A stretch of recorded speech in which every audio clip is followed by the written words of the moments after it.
चोपडा तालुक्यात सातपुडा पर्वतात शेकडो किलोमीटर अंतरावरून वाहणारे गुळ नदीवर तालुक्यातील मालापूर येथे गुळ मध्यम प्रकल्प उभारण्यात आला।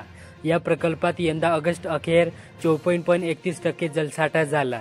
महाराष्ट्रातील अनेक धरणे ओव्हरफ्लो होत असताना धरणगाव आणि चोपडा नगरपालिकेला पाणी पुरवठा करणारी या प्रकल्पात मात्र अपेक्षेइतका साठा झालेला नाही। शेतात घाम गाळणारे बळीराजाचा खरा सोबती म्हणजे त्याचे बैल बडगाव तालुक्यातील निंबोरा येथील शेतकरी विश्वास वामन पाटील यांच्या दावणीला बांधलेला राजा बावरिया ही जोडी आज परिसरात चर्चेचा विषय ठरली। धरणगाव शहरातील वाढत्या अतिक्रमणांच्या तक्रारींवर कारवाई करत धरणगाव नगर परिषदेच्या अतिक्रमण पथकाने बुधवारी सकाळी मोठी कारवाई केली।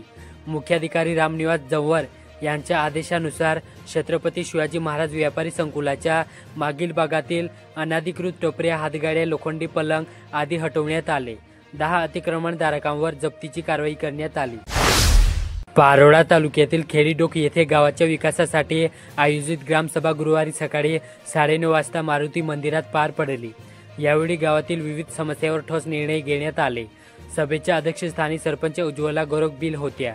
ग्रामविकास अधिकारी मनीषा गोविंद बांबरे यांनी यावेळी अहवाल वाचन करत शासनाच्या विविध योजनांची माहिती दिली। एरंडोल येथील बालवैज्ञानिकांसाठी आयोजित तालुकास्तरीय अखिल भारतीय विज्ञान मेळावा नुकताच झाला। यात काबरे विद्यालयाची वैष्णवी महाजन हिने प्रथम तर बालगाव येथील माध्यमिक विद्यालयाची तेजस्विनी पाटील हिने द्वितीय क्रमांक पटकावला।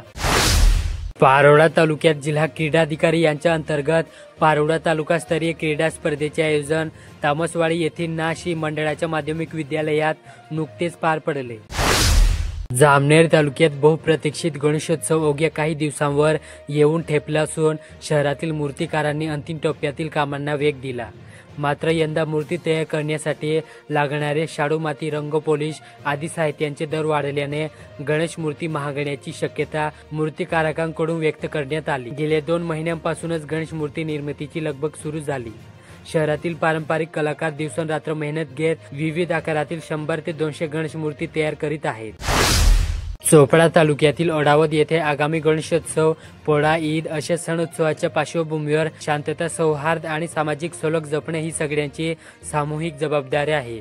सण साजरे करताना उत्साह असावा, पण सामाजिक ऐक्य अबाधित ठेवावे। कोणीही कायदा सुव्यवस्थेचा भंग करण्याचा प्रयत्न करत असेल तर पोलिसांना तत्काळ माहिती द्या, असे स्पष्ट आवाहन ओढावत पोलीस ठाण्याचे सहाय्यक पोलीस निरीक्षक प्रमोद वाघ यांनी केले। राष्ट्रीय कृषी विकास योजनेअंतर्गत शेतकऱ्यांसाठी एक चांगली बातमी। आता गावांमध्येच माती प्रशिक्षण प्रयोगशाळा सुरू होत आहेत।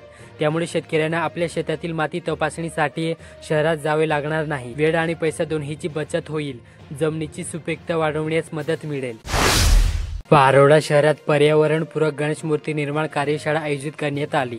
ही कार्यशाळा किसान महाविद्यालयाच्या राष्ट्रीय सेवा योजना NSS विभाग आणि नगर परिषद पारोळा यांच्या संयुक्त विद्यमाने पार पडली। एरंडोल तालुक्यातील विखरण येथील नाभिक समाज बांधवांतर्फे यंदाही संत शिरोमणी सेना महाराज पुण्यतिथी उत्साहात साजरा करण्यात आली। सकाळी रवींद्र ओंकार पवार यांच्या निवासस्थानी समाजातील मान्यवरांच्या हस्ते संत शिरोमणी सेना महाराज प्रतिमेचे पूजन करण्यात आले।